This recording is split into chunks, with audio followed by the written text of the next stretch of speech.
साथियों नमस्कार। रीट स्पेशल के तहत हम प्रैक्टिस सेट कर रहे हैं विज्ञान विषय के लिए। आइए आज एक नए प्रैक्टिस सेट को किया जाता है, सीखा जाता है और अपनी सफलता को सुनिश्चित किया जाता है।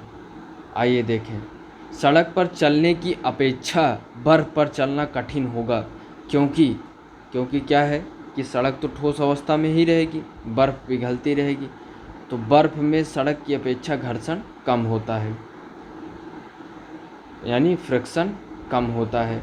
ठोस कचरा प्रबंधन सिद्धांत आधारित है, यानी 3R रीयूज, रिसाइकिल और रिड्यूस, यानी रीयूज, रिसाइकिल, रिड्यूस। तो अगले क्वेश्चन की बात करें। न्यून तापमान पैदा करने के लिए, यानी न्यून तापमान पैदा करने के लिए निम्नलिखित में से किस सिद्धांत का प्रयोग किया जाता है? रुद्धोष्म विचुंबकन का प्रयोग किया जाता है न्यून तापमान पैदा करने के लिए। अगले क्वेश्चन की बात करें। गैस में ध्वनि तरंग संचरण में निम्नलिखित में से क्या होता है? तो ये जो है इसमें भी ध्वनि संचरण, तरंग संचरण के लिए रुद्धोष्म, एडियाबैटिक संपीड़न और विरलन, यानी एक तरफ संपीड़न और विरलन का गैस जो है ध्वनि तरंग संचरण जो है, ध्वनि तरंग संचरण कैसे होगा? पहले संपीड़न विरलन, तो ये रुद्धोष्म, एडियाबैटिक संपीड़न और विरलन की अवस्था में होता है। अगले क्वेश्चन की बात करें। ये गैस में ध्वनि संचरण की बात हो रही है, नहीं तो दो स्थिति में होता है, अनुप्रस्थ और अनुदैर्घ्य। एक श्रृंग अर्थ बनाते हुए और एक जैसे जल में, गैस में संपीड़न विरलन, यानी एक कभी कभी ज़्यादा फिर विरलन कभी दूर, तो ये जो है यानी कभी श्रृंग अर्थ नज़दीक नज़दीक कभी दूर दूर, तो ये जो है होता है। अगले क्वेश्चन की बात करें। प्रकाश की गति किसके बीच से जाते हुए न्यूनतम होती है? तो प्रकाश की गति किसके बीच से जाते हुए? तो प्रकाश की गति कांच के बीच से जाते हुए न्यूनतम गति स्थिति में होती है, और जल, निर्वात, वायु में इसमें जो है वह इन कंपेरिजन टू कांच के तीव्र अवस्था में होगी, सबसे ज़्यादा निर्वात में, फिर वायु में, फिर जल में। अगले क्वेश्चन की बात करें तो यदि ध्वनि तरंग हवा से पानी में ध्वनि तरंग हवा से पानी में अपवर्तित होती है तो निम्न में से कौन एक स्थिर रहता है? जब क्या होगा? ध्वनि तरंग हवा से पानी में अपवर्तित होती है तो कौन एक स्थिर रहेगा? तो इसमें जो है आयाम स्थिर रहेगा। अगले क्वेश्चन की बात करें तो एक को नया नाम कल्पना एक दिया गया है, तो क्या नाम दिया गया है कल्पना एक किसको? मेटसेट को कल्पना एक नाम दिया गया है। अगले क्वेश्चन की बात करें तो अणु में इलेक्ट्रॉन का स्थिर परिक्रमा पथ का विचार प्रथम बार किसके द्वारा प्रस्तुत किया गया था? तो ये अणु में इलेक्ट्रॉन का स्थिर परिक्रमा पथ का विचार सर्वप्रथम ये जो है बोर के द्वारा दिया गया था। अनुकारित आदिम भूमि परिस्थितियों में निम्नलिखित में से के प्रादुर्भाव का सही अनुक्रम कौन सा है? Methane, hydrogen cyanide, nitrile, amino अम्ल। तो ये जो है इसका सही क्रम है मीथेन, उसके बाद हाइड्रोजन साइनाइड SCN, नाइट्राइल, उसके बाद एमिनो अम्ल। तो ये जो है आदिम भूमि यानी अनुकूलित आदिम भूमि परिस्थितियों में, तो ये जो है प्रादुर्भाव सही अनुक्रम यही है, पहले मीथेन, फिर हाइड्रोजन साइनाइड, फिर नाइट्राइल, फिर एमिनो अम्ल। तो विकल्प बी में ये हाइड्रोजन साइनाइड पहले दे दिया है तो इसलिए ये सही नहीं है। सी में एमिनो अम्ल पहले दे दिया है इसलिए सही नहीं है, और डी में नाइट्राइल पहले दे दिया है इसलिए सही नहीं। कोशिका भित्ति नहीं होती है, तो कोशिका भित्ति किस में नहीं पाई जाती है? माइकोप्लाज्मा, यूग्लिना, पैरामीशियम, गोन्यूलैक्स में पाई जाती है, माइकोप्लाज्मा में नहीं पाई जाती है। आलू इनमें से किसका संशोधित रूप है? तो यह जो है डंठल का संशोधित रूप है। प्रोटीन ऊर्जा कुपोषण का परिणाम है, तो बालक्षय यानी प्रोटीन की कमी से मरास्मस, बालक्षय जो है का परिणाम है प्रोटीन की कमी। प्रोटीन की कमी से एक और होता है क्वासिरकोर, तो ये जो है मरासमस प्रोटीन ऊर्जा कुपोषण का परिणाम है। सामान्य स्त्री का मासिक धर्म कितने दिनों का होता है? तो 28 दिन का होता है। स्टेटमेंट दिया है, रीजन दिया है, आइए देखें। तो ब्लैक होल एक ऐसा खगोलीय अस्तित्व है जिसे दूरबीन से देखा नहीं जा सकता। कृष्ण छिद्र पर गुरुत्वीय क्षेत्र इतना प्रबल होता है कि यह प्रकाश को भी बच निकलने नहीं देता। तो ये दोनों बात सही है, क्योंकि ब्लैक होल में जब आप कोई लाइट डालेंगे या कोई प्रकाश देखने का प्रयास करेंगे तो वह जो है इतना ज़्यादा गुरुत्वाकर्षण होता है तो आपको वहाँ से कुछ दिखाई ही नहीं देगा, पूरी तरीके से प्रकाश को एब्जॉर्ब कर लेता है, इतना अधिक गुरुत्वाकर्षण होने के कारण। तो स्टेटमेंट और रीजन सही है कि कृष्ण छिद्र पर गुरुत्वीय क्षेत्र इतना प्रबल होता है कि यह प्रकाश को भी निकल नहीं देता, यानी बच निकलने नहीं देता, उसको भी सोख लेता है, एब्जॉर्ब कर लेता है।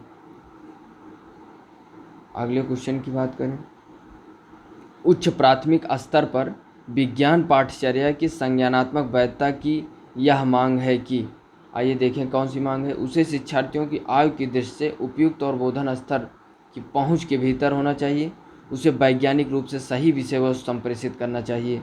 उसे शिक्षार्थियों की स्वाभाविक जिज्ञासाओं और सृजनात्मकता को प्रेषित करना चाहिए। और उसे शिक्षार्थियों को इस योग्य समझना चाहिए कि वे सराहना कर सकें कि समय के साथ विज्ञान की संकल्पनाएं किस तरह विकसित होती हैं।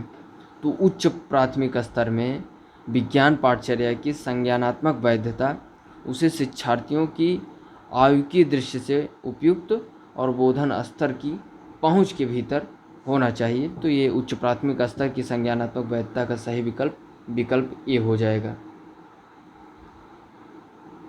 अगले क्वेश्चन की बात करें। यदि विद्युत प्रवाह एवं वोल्टेज 90 डिग्री से फेज के बाहर होता है तो पावर होगी। तो जब विद्युत का प्रवाह 90 फेज से बाहर होगा तो विद्युत प्रवाह क्या हो जाएगी? शून्य हो जाएगी, यानी पावर जो है शून्य हो जाएगी। अगले क्वेश्चन की यदि बात करें तो कक्षा 6 के विद्यार्थियों को पाचन पर पढ़ाने से पहले एक अध्यापक उन्हें मानव शरीर का एक रेखाचित्र देता है और कहता है कि वे उन सभी अंगों को चित्रित करें जिनसे होकर उनके विचार से भोजन उनके खाने के बाद गुजरता है। इस प्रश्न को पूछने के लिए अध्यापक का क्या उद्देश्य हो सकता है? तो आइए उद्देश्य को देखें। पता लगाना कि किस विद्यार्थी ने पहले से पाठ पढ़ा हुआ है और कक्षा में तैयारी करके अपना तदनुसार उनका श्रेणीकरण करना, और विद्यार्थियों को रेखाचित्र बनाने की कला को परखना। और क्योंकि जीवन में विज्ञान में रेखाचित्र बनाना एक महत्वपूर्ण कौशल है। पाचन तंत्र के बारे में विद्यार्थियों की समझ को समझना और तदनुसार उनका श्रेणीकरण करना। मानव शरीर और पाचन के बारे में विद्यार्थियों के पूर्व विचारों की पड़ताल करना, और ताकि भावी शिक्षण अधिगम सत्र को तदनुसार नियोजित किया जा सके। तो यही हमारा उपयुक्त विकल्प है कि मानव शरीर और पाचन के बारे में विद्यार्थियों के पूर्व विचारों की पड़ताल हो और भावी शिक्षण अधिगम सत्र को तदनुसार नियोजित करना, यानी तब पाठ को आपको कैसे पढ़ाना है तो आपको उसका एक ओवरऑल ये मिल जाता है कि कैसे हमको कार्य करना है, उसकी थीम, और कैसे इनको हमें इनके तक ये बात पहुंचानी है जो हमें सिखाना है। उच्च प्राथमिक स्तर की कक्षाओं की NCERT की पुस्तक में दैनिक जीवन से संबंधित व्यापक संख्या के प्रश्न शामिल किए गए हैं जिन्हें हल नहीं किया गया है। ऐसा इसलिए है ताकि आकलन के लिए शिक्षकों के पास एक अच्छा प्रश्न भंडार है। शिक्षार्थी इन प्रश्नों को वैज्ञानिक के पास भेजकर उनके उत्तर प्राप्त कर सकें। शिक्षक गृहकार्य के लिए इन प्रश्नों का प्रयोग कर सकें। शिक्षार्थी विभिन्न स्रोतों की खोज करते हुए इन प्रश्नों का उत्तर प्राप्त कर सकें। तो उच्च प्राथमिक स्तर पर NCERT पुस्तकों के दैनिक जीवन से संबंधित व्यापक संख्या के प्रश्न शामिल किए गए हैं, तो इनका हल नहीं किया गया है, यानी किए गए हैं तो जिन्हें हल नहीं किया गया है ऐसा इसलिए किया ताकि, तो ये हमें बताना है। तो इसमें सही हो जाएगा कि शिक्षार्थी विभिन्न स्रोतों की खोज करते हुए उन प्रश्नों का उत्तर प्राप्त कर सकें, जिससे जो है ये नहीं कि तुरंत हल दिया हो और उसको देख लें। तो विभिन्न स्रोतों से जब देखेंगे तो कुछ न कुछ अतिरिक्त सीखेंगे। अगले क्वेश्चन की बात करें तो एक विज्ञान शिक्षक की भूमिका होनी चाहिए ... है।